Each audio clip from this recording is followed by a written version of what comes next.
Well, we just when we went off the air the other day, the press conference was going on, and we learned some really interesting things from Kevin Stefanski and Andrew Barry on their season-ending State of the Union address. We'll talk about some of those things we learned. First segment, we'll get to Deshaun Watson, and we'll get to Kevin Stefanski. Those two are going to have to sit down and hammer out something new, a new offense. Both of them kind of admitted that they're going to see a different iteration of the Browns offense in 2023. We'll talk about what that entails and what we would like to see incorporated in that offense. The second segment, we will talk about our most surprising players that really did a good job due to the fact that we're 7-10. There's not that many of them, but there were some bright spots. And we'll see if you guys can figure what those are. We'll talk about that in the second segment. On the flip side, we will talk about the disappointments. Lots of disappointments for this team. What are some guys? Name the guys that really didn't step up this year, didn't perform up to snuff. We'll talk about those guys in the third segment. And, of course, we'll do it all coming up next on the next episode of the Locked On Browns podcast. You are Locked On Browns, your daily Cleveland Browns podcast. Part of the Locked On Podcast Network. Your team every day.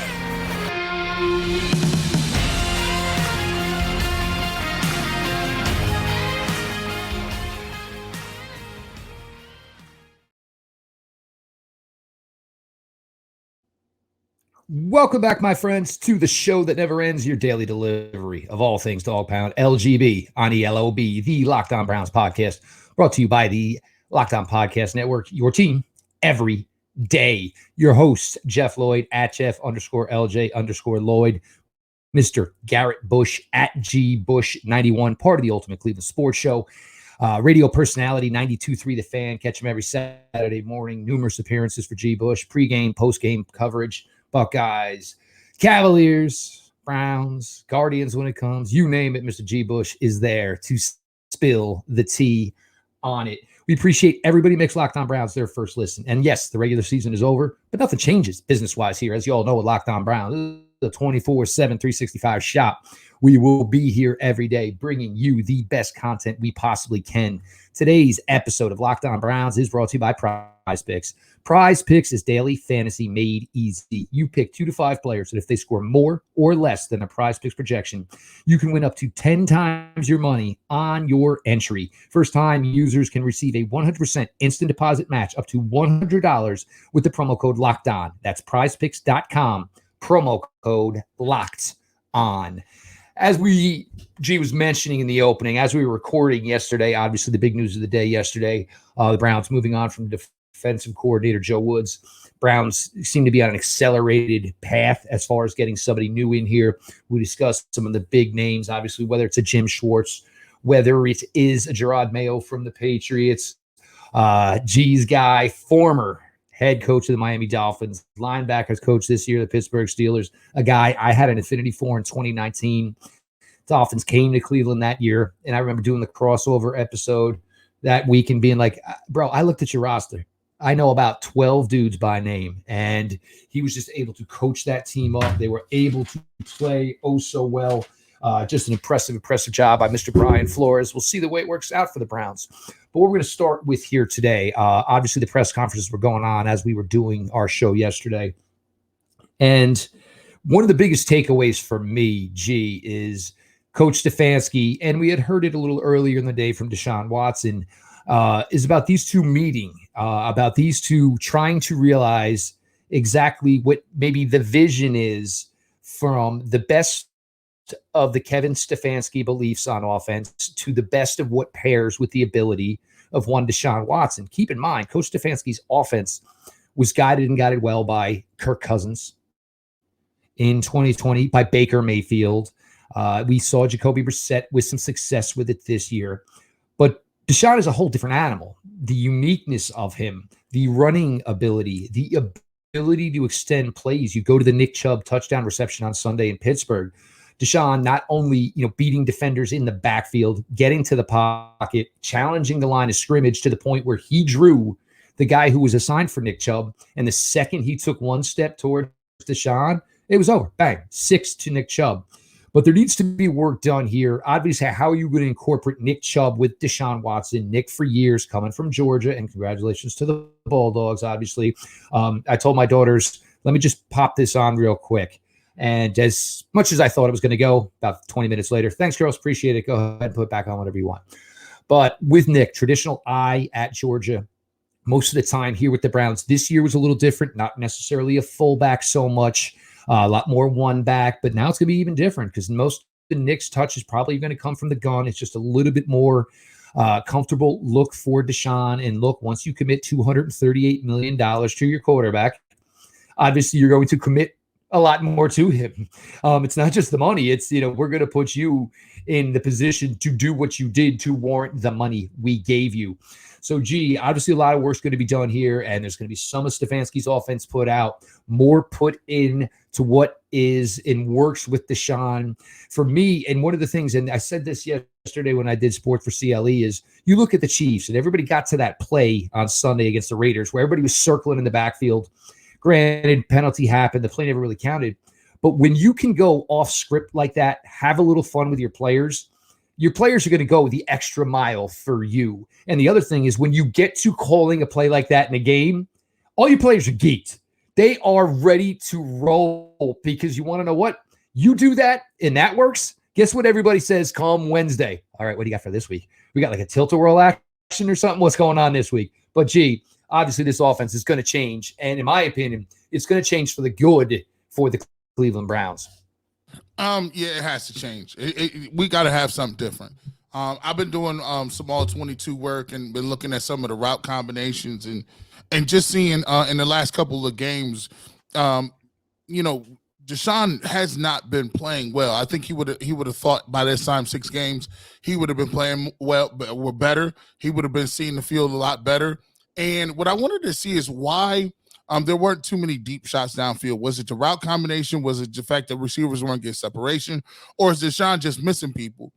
And when you look at this offense, and I think I'm going to do a video on this, the Browns pass the ball better out of traditional run formations. So when you got your 1-2 tight ends, when you got you under center with the play action that is available to you, the Browns have a much better offense because play action really stops the linebackers from getting to drops. It really muddies up. It's it's almost a 2-second count before they can say, okay, this is not run. Let's go play our pass assignments, right? And so the Browns under regular rundowns, they have the ability to run or pass. And I think that really helps Kevin Stefanski's playbook. Where they struggle is when it's in obvious pass downs and it's 3rd and 7 and more. When you're in 3rd and 7 and more, the Browns truly struggle in that offense when people know you're going to pass. And when I went back and looked at some of those throws, some of the concepts and some of the plays that were called, there wasn't a lot of people open. I mean, there wasn't a lot of separation. There wasn't really, he was threatening each layer of the defense down the field. It was more like, regular stuff, outs and sit downs and curls and flat routes by the running backs. It really wasn't too much that was really complicated. The defense I never saw a route combination or a rub combination. I didn't see where it looked like, oh, wow, the defense was really confused on this because they're running different routes and concepts and things like that. It was very straightforward, very vanilla. And if you're going to have a team that is going to be more pass happy, you have to have something that you can hang your hat on. And Andy Reid and a lot of the great coaches do in the passing game is they have a concept that they want to run, and then everything else comes after that.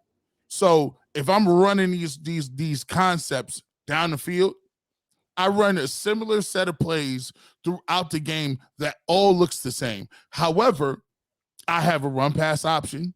I have a read option. I can do an RPO off of it. I can actually audible and give you 2 plays in the huddle where we can run some stuff. I can take deep shots off of it.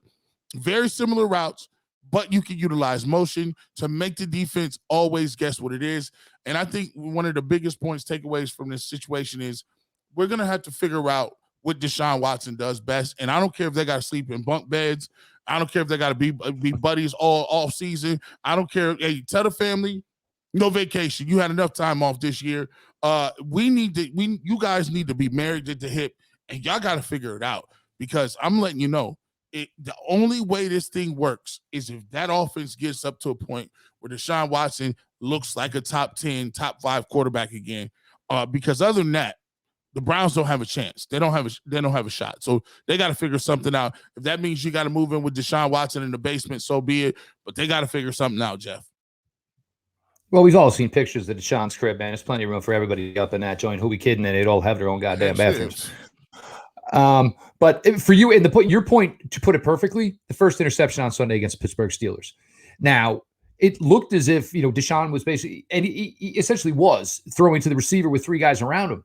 But the other 2 receivers, their routes are too deep. If everybody's committed to the deepest guy, the other guys are in the frame. So if you got 3 receivers and 3 defensive backs in the same frame, guess what? The receivers are the ones who are at fault. That is what the issue is there. And a lot of this, look, to be fair, a lot of it is newness, not enough time together, not enough, now no OTAs, a half-cut training camp because you gave Deshaun as much time as you could before you had to realize that you had to give the rest of the time to Jacoby because he was anchoring your first 11 games. But this is going to be important. This is going to be crucial. And this is going to be big for Coach Kevin Stefanski.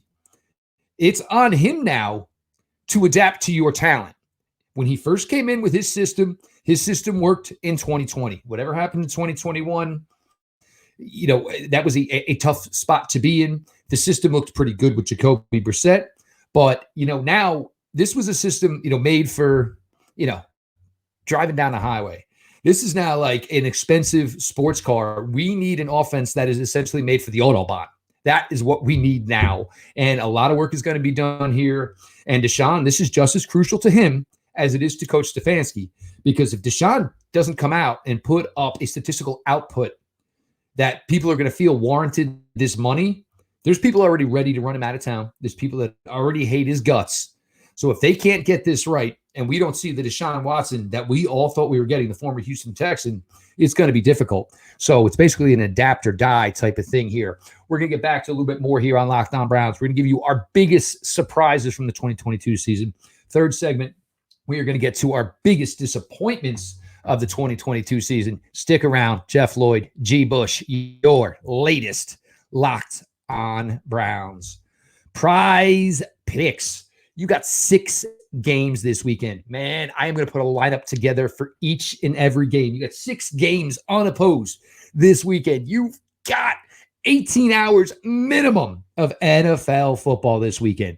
How does it work? It's simple. Pick a lineup, 2 to 5 players, and if they score more or less than the prize pick projection, you can win up to 10 times your money on an entry. No competing against other people. You are literally just competing against the projections available.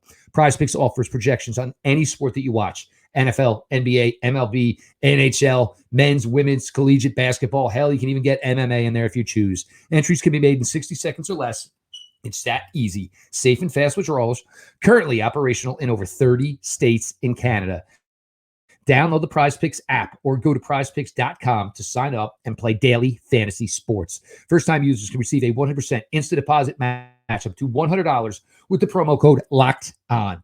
You deposit $100, Prize Picks will give you $100. You deposit $50, Prize Picks will give you $50.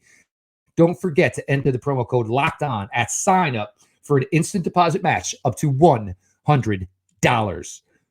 Go to TurboTax and don't do your taxes. Meet with an expert who will do them for you.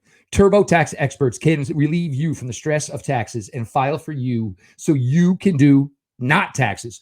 Show your eyes things that are not taxes. Unpack a moving box of not taxes. Taste not taxes. Show your eyes things that are not taxes. Unpack and grab a saddle and ride not taxes into the sunset. With TurboTax, an expert will do your taxes from start to finish, ensuring your taxes are done right, guaranteed, so you can relax. Feels good to be done with your taxes, doesn't it? Come to TurboTax and don't do your taxes. Visit TurboTax.com to learn more. Intuit TurboTax. Full service products only. Video meeting while expert does your taxes required. See guarantee details at TurboTax.com/guarantees. Welcome back to the Locked On Browns podcast. Me and Jeff. Don't forget, we said it earlier in the show. Hey, Brown season is over. It just got started for us. This is your team every day. Make sure you follow us at GBush91 on Twitter, at Jeff_LJ_Lloyd. And always make sure you hit us up on YouTube. If you want to watch the videos, make sure you do that. Over 4,200 subscribers. We've been having some really good success with pretty much our last couple of videos. We'll continue to drop those videos. And now's the off season where you get your information from. Season's over, but this is a place you want to get locked and loaded for coaching changes, free agency, draft is coming up, OTAs, all that good stuff. Make sure you follow us and make sure you continue to make the Locked On Browns your first listen of each and every day. Jeff, let's get to this first segment. We talked a little bit about the offensive changing. Let's talk about a little bit of grades. We'll probably go into grades a little more depth, but we'll go right now. We'll start at the base level and talk about who really surprised you this year. A couple of names of some individuals that really played well. I think for me, the top two guys will be Emerson and Ethan Pochich, right? I think Pochich is a guy who is going to get another contract, and Emerson was the best corner the Browns had all year.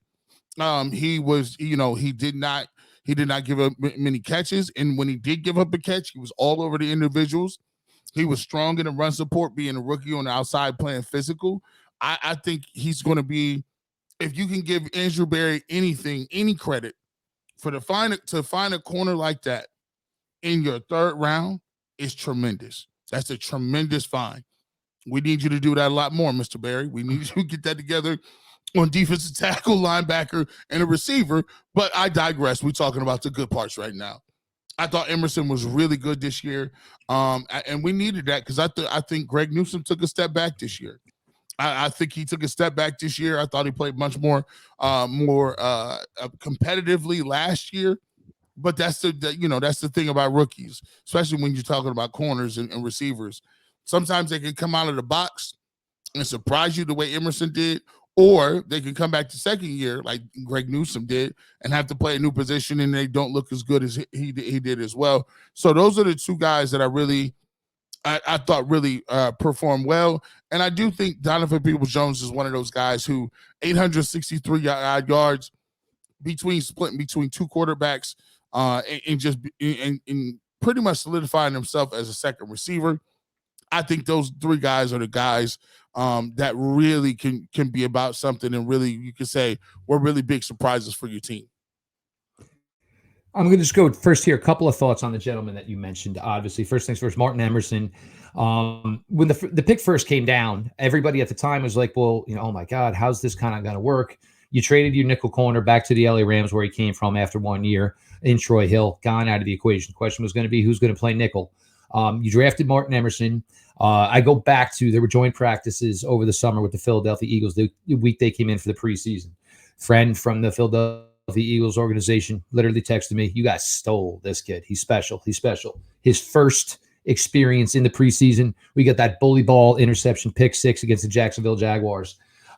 Injuries to Newsome, injuries to Denzel Ward was basically how this turned out, where Martin Emerson could get on the field more. But he is your largest cornerback.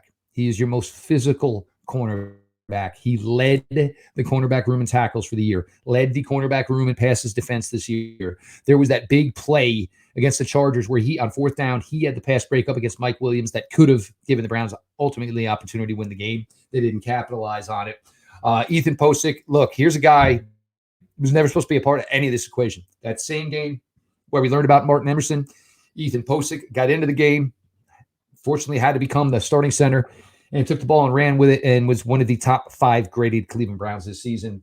Donovan Peoples-Jones, all summer of 2021, we talked about how good Donovan Peoples-Jones looked. The game started. Odell, Jarvis still here, muddy in the waters. We saw glimpses. He had a monster game against the Cardinals last year. But you saw it all come together for Donovan Peoples-Jones, and credit to the guy. Patience is a virtue.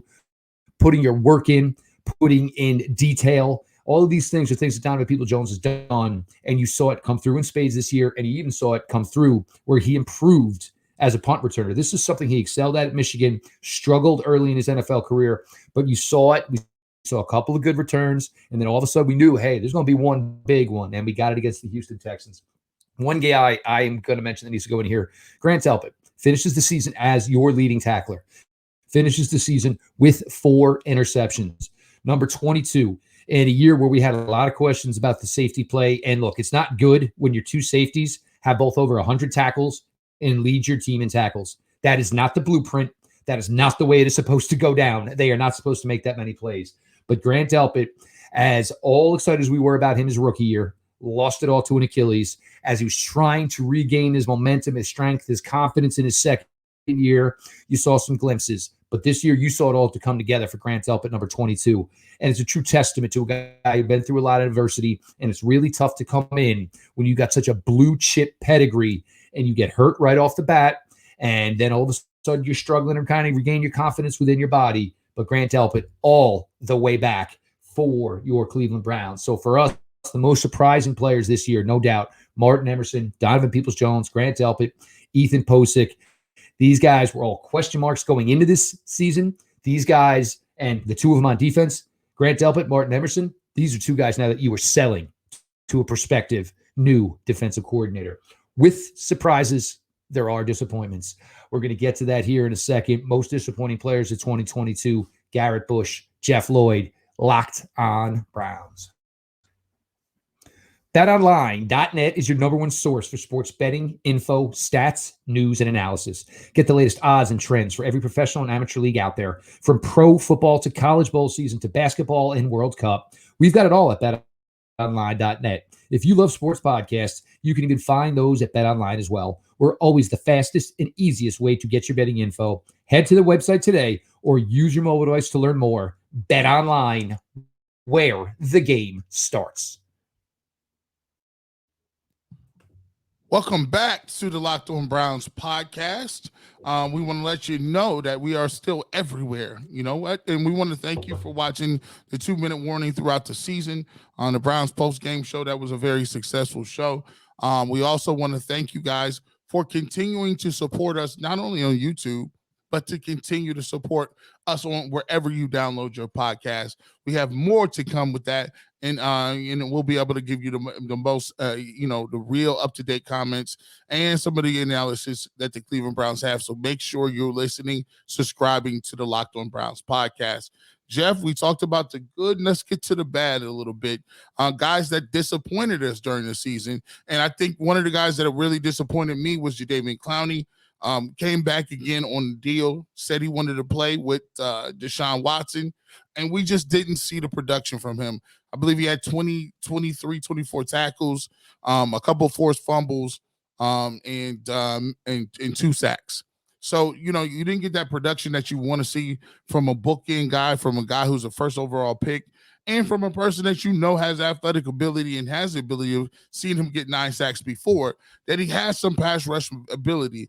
I just don't believe they put him in a position to actually go rush and do some of the things that I think he wanted to see with Myles Garrett. I thought he wanted to be put up and stood up and hey, Myles, after we get to Myles, we're going to ask you, Jadeveon, what are you seeing up front? What do you want to do? What you think we should move some twists or text or do some stunting up front? They never reached out to him, and I think that's one of the reasons why some of the inflammatory comments came out, and it sounded like it was aimed at Myles Garrett. Another guy that was a disappointment for me was Denzel Ward. Denzel Ward came into this year with a $100 million contract. I know he played a little better down the stretch, but at the end of the day, it's the end of the you can't have a $100 million guy not playing to the level that is, especially when you're dealing with a league that's going to be content on throwing the football. I've seen him way off coverage too many times. And there is something to be said about the scheme because he's a better press coverage guy, had an interception a couple days before. He's a better press guy, a better guy in close quarters. So I don't like him running outside and doing all the cover 3, charades and shenanigans. And then the biggest disappointment is Jedrick Wills. There's a couple of reasons why Jed is on my list is because, we've had Joe Thomas on. There's sometimes where Jedrick Wills gets beat. Maybe he gets out leveraged. Maybe he gets out physical. Maybe he has a mental error like the snap count or he's holding again. It's a mental block because he just stops. He stops playing. I'm like, why are you stopping your feet? Like, he's not finishing blocks. He's not being nasty. He's bending at the waist instead of his knees. I don't see a punch. And he's out there like nonchalantly. And I'm like, man, somebody need to get with him and show him the Orlando Places of the world, the Jonathan Ogdens of the world, the Anthony Munozes of the world, where those guys are throwbacks, knuckle draggers, dudes that got heavy hands and that want to put you in the dirt. Jed just doesn't seem like he's even remotely attached to what's going on, and he can't do that as a top 10 pick. So, those are the three guys I'm most disappointed in. I could probably say it 5, 6 other guys, but those are the ones that just jump out at me. Nah, well, on the Clowney thing, look, the first Raven game, telling your coach basically as we're about to kick off, I'm not doing first and second down. Obviously left the Browns in a difficult situation. And this was always going to be the most difficult thing. Last year, Jadeveon Clowney at $8.5 million. You got to return an investment at 9 sacks. You'll sign up for that all day, every day, and twice on Sunday. $14.5 million. You didn't get nearly the effort. You certainly didn't get nearly the production. And that first game in Baltimore. And here's what did you expect after that went down? Did you expect you were going to, all of a sudden, they were going to say, you want to know what? We're not going to feature and give the opportunity for our best pass rusher, by most accounts, the best pass rusher in the entire NFL. We're going to switch away from making sure Miles can get home more often for Jadeveon. Same guy that told us one game, but during the national anthem, that he didn't feel like going on first and second down. Look, the cast is done. It's over with. 90s moving on. That's fine.